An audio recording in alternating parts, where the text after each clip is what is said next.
Hi everybody, Matt here from Matt Likes Comics. Today I wanted to talk to you about the Defenders.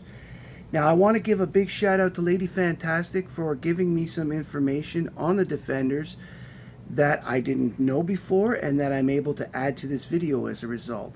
I also want to thank Steve Driscoll for this wonderful gift, which involves a member of the Defenders, the Silver Surfer. Thank you very much, Steve. If you're not subscribed to Steve Driscoll, go subscribe to him. He's Comics with Stevie D. Steve Driscoll is the channel name.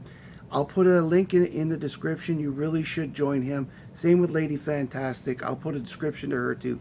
You should watch her. She's really good and very knowledgeable. Now, Submariner 34 and 35 introduced the concept of the Defenders. They're called the Defenders subtype in Overstreet Guide, which tells me that this was the first time. And in that issue, you had the Hulk, Silver Surfer, and the Submariner working together. Now, it wasn't actually called the Defenders. That didn't happen until their first actual appearance of Marvel Feature #1 of December 1971. As that book came out in October 71, that is my birthday book. So the Defenders made their debut as an actual non-team in the same month that I was born. Due to the popularity of the book, the Defenders were given their own series starting with August 1972 by Roy Thomas and Ross Andru, both of whom ended up at DC later. In fact, that's a pattern that happens a lot with early 70s Marvel. Later, the creators end up at DC with Jack Kirby doing the opposite. Okay. Some of the early writers for the series were Steve Englehart, Len Wein, Chris Claremont, and Steve Gerber.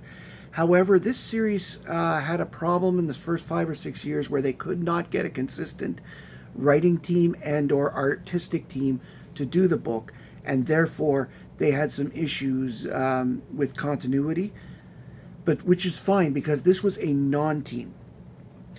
Nobody had to be there. You only came when you were needed, or if you had a problem, you could come and have them help you with it.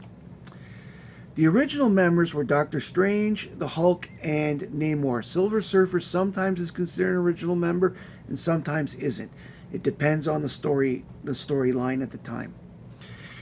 The big thing about the Defenders is that it's a non-team, meaning that anybody could technically join, and thus leading to a very hilarious storyline where a bunch of supervillains showed up and said, "We're Defenders, we're heroes, we're here to be nice."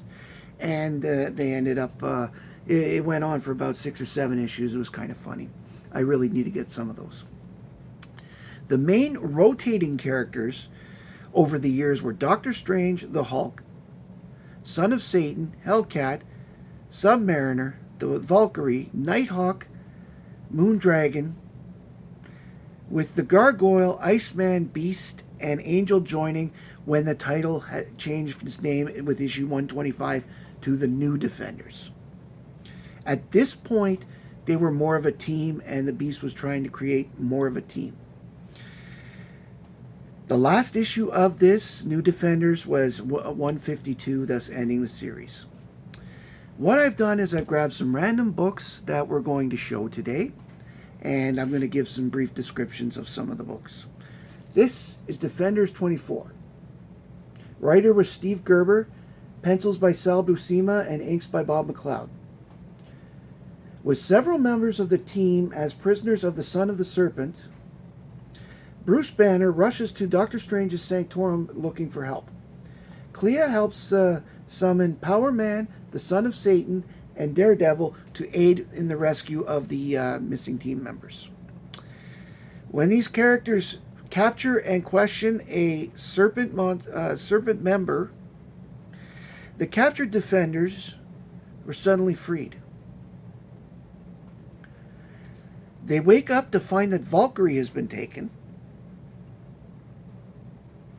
Yellowjacket tries to free the others, but discovers that they're stuck underwater. Back in the sanctum, the summoned heroes discover on a news broadcast that Valkyrie is at Central Park on an upside down inverted cross. I guess inverted means upside down. Redundancies. Banner becomes the Hulk because he's angry seeing his friend like that, and they rush to her rescue. While on the way, Son of Satan and Power Man are suddenly teleported away. At the battle, Hulk is struck blind, and Daredevil is overpowered.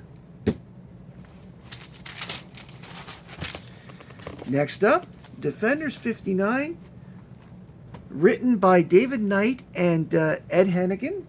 And the pencils are done by Ed Hannigan, and the inks are done by Don Lauren.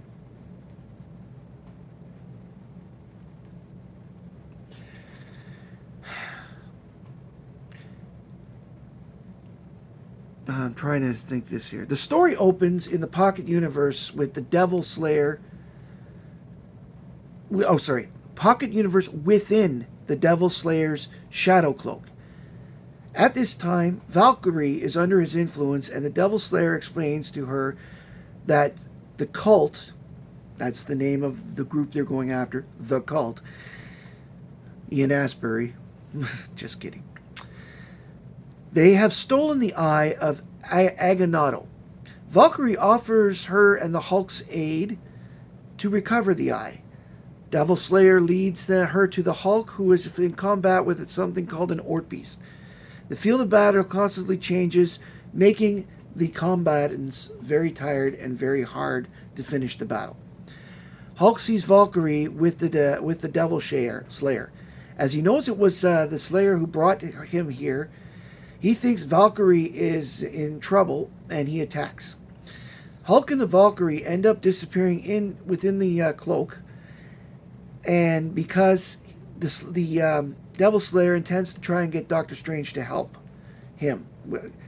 Arriving in the Sanctum Sanctorum, Doctor Strange greets them and blames himself for losing the eye.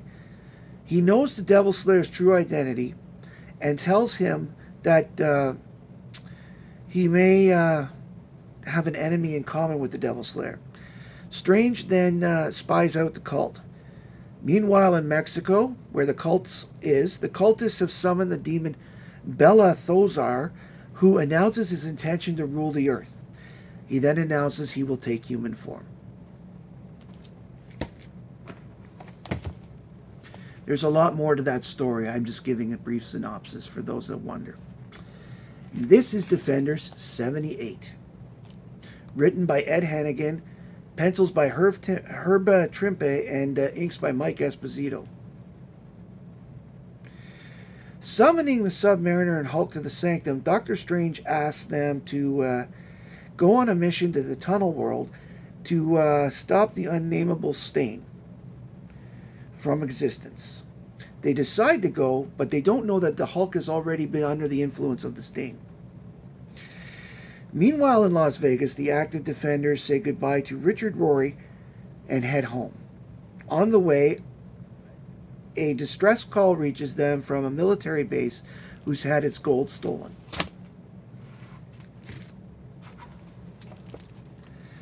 Next up, we have Defenders 103.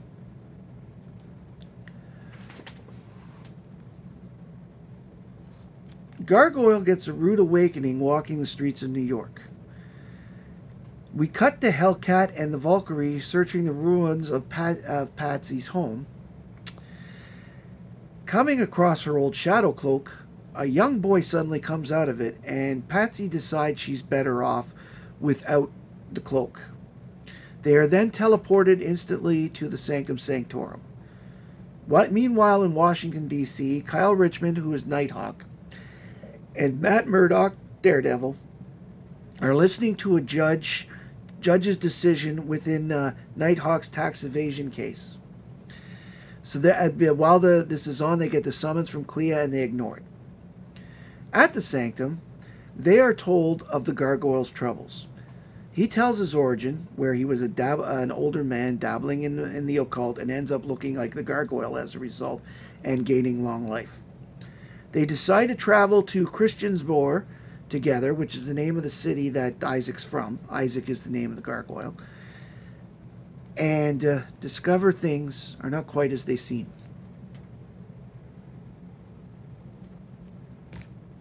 This one was written by J.M. DeMatteis, and it was inked by Don Perlin and it was penciled by Don Perlin and inked by Joe Sinnott. This is the next issue, Defenders 104. Same creative team, although some of the inks were also done by Al Milgrom. Devil Slayer has returned to the apartment of Ira Sunshine Gross to help him through with his drug problem. There's a knock at the door, and there's a demon that gives Devil Slayer a letter. The letter states that his wife has been taken captive. Eric, who is Devil Slayer's real name, begins to think about his past.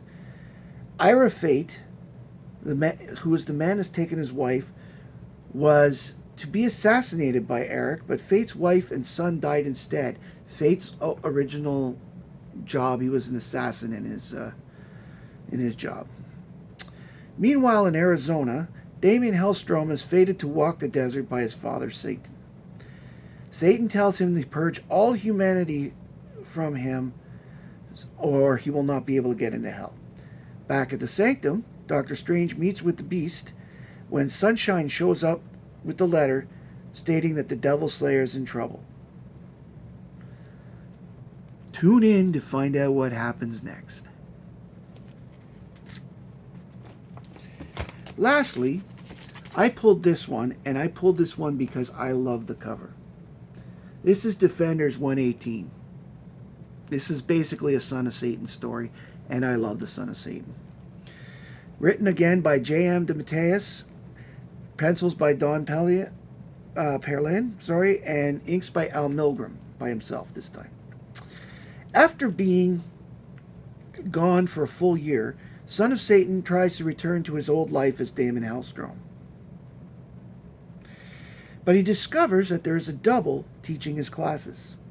The double also married his longtime girlfriend, Seraphia Thames. Confronting his double in combat, the double proves superior. Hellstrom then doubts that he is the real son of Satan, and while overpowered, he thinks of his new love, Patsy Walker, and it gives him the strength to end up winning the battle. And it turns out the double was sent by Satan to cover his absence while he was in hell. When his ex tells Damien that she knows it's a double, but loves him anyway, he allows them to take on new identities and create a life elsewhere.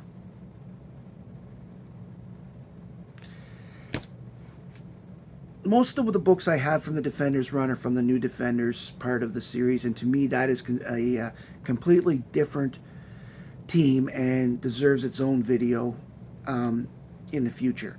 So we're going to leave it at this for now. If you like this video, please like, subscribe, and comment below. I'd like to know if you like the Defenders and what runs you liked. If you hated the Defenders, you can tell me that too. And if you had ice cream for dinner, I'd like to know as well. Thank you very much for spending time with me. I really appreciate everyone who watches, and I hope you enjoyed. My name is Matt. I like comics, and I hope you do too. Thanks.